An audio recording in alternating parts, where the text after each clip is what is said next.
কোনো রাজনৈতিক দল ঘোলা পানিতে মাছ শিকার করার চেষ্টা করছে। যারা অপরাধীদের আইনের আওতায় আইনানুগভাবে তাদের বিচার হোক, কিন্তু আইন বহির্ভূতভাবে কেউ তাদের সাথে অসদাচরণ করবে এই ধরনের কোনো নীতিতে বাংলাদেশ জাতীয়তাবাদী দল বিশ্বাসী নয়। গতকাল সাবেক প্রধান নির্বাচন কমিশনারের সাথে যে ধরনের ব্যবহার হয়েছে এবং আদালতে তার প্রতি যে আচরণ করা হয়েছে এটা নিঃসন্দেহে দুঃখজনক, এবং আমরা মনে করি যেই এই ঘটনার সাথে জড়িত থাক তার দৃষ্টান্তমূলক শাস্তি হওয়া দরকার। আর আদালত প্রাঙ্গণে সর্বোচ্চ নিরাপত্তা দেওয়ার দায়িত্ব হচ্ছে সরকারের প্রশাসন, কারণ সেখানে আইন শৃঙ্খলা বাহিনী আছে, সেখানে আরো নানা ধরনের সরকারি গোয়েন্দা সংস্থাগুলো কাজ করে। তো এইরকম একটি স্পর্শকাতর জায়গায় যেখানে প্রত্যেকটি মানুষের ন্যায় বিচার নিশ্চিত হবে, সেখানে কেউ বেআইনি কাজ করবে সেটা তো হতে পারে না। সেই বেআইনি কাজ করার সুযোগ কেন সেখানে থাকবে? সেখানে আইন শৃঙ্খলা বাহিনী কি করে? আর এই ঘটনাকে কেন্দ্র করে কোনো রাজনৈতিক দল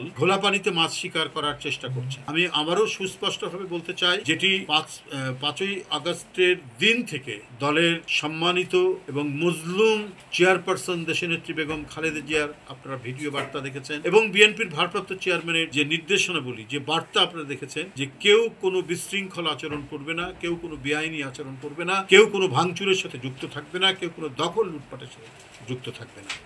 এবং এই যে সুস্পষ্ট ঘোষণা, এবং এই ঘোষণা আমরা মান্য করে আসছি। ওই সময় আমরা যারা জেলে ছিলাম 5ই আগস্টের দিন, সেইখান থেকে আমরা চেষ্টা করেছি আমাদের নেতাকর্মীকে বাইরে নির্দেশনা দিয়ে প্রত্যেকে যেন সুশৃঙ্খল আচরণ করে, প্রত্যেকে যেন সুশৃঙ্খল থাকে এবং সভ্যভব্য আচরণ করে, সেটার ব্যাপারে আমরা সেখান থেকে নির্দেশ পাঠিয়েছি। এবং এখন পর্যন্ত আমরা বিএনপির নামে কেউ কোথাও কোনো অন্যায় এবং কোনো ধরনের অপকর্মের সাথে যুক্ত রয়েছেন এ ধরনের সুস্পষ্ট যাদের প্রমাণ পাওয়া গেছে, তাদেরকে দল থেকে শাস্তিমূলক ব্যবস্থা গ্রহণ করা হয়েছে। কারো বিরুদ্ধে শোকজ করা হয়েছে, কারো পদ স্থগিত করা হয়েছে, কাউকে বহিষ্কার করা হয়েছে, কাউকে তিরস্কার করা হয়েছে, কাউকে সতর্ক করে দেওয়া হয়েছে।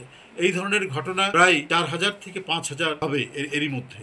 তো এই যে দলীয় যে দৃষ্টান্তমূলক আমাদের যে পদক্ষেপ গ্রহণ, এর মধ্যে দিয়ে প্রমাণিত হয় যে বিএনপি বাংলাদেশে শান্তি, স্বস্তির এবং একটি গণতান্ত্রিক সমাজ ব্যবস্থা প্রতিষ্ঠার লক্ষ্যে তারা কাজ করছে।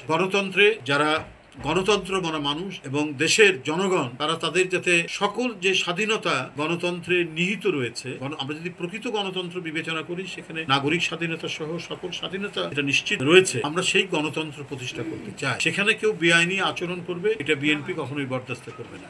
কালকে যে ঘটনা যারাই ঘটাক তাদেরকে ধরে দৃষ্টান্তমূলক শাস্তি এটা সরকার দেবেন।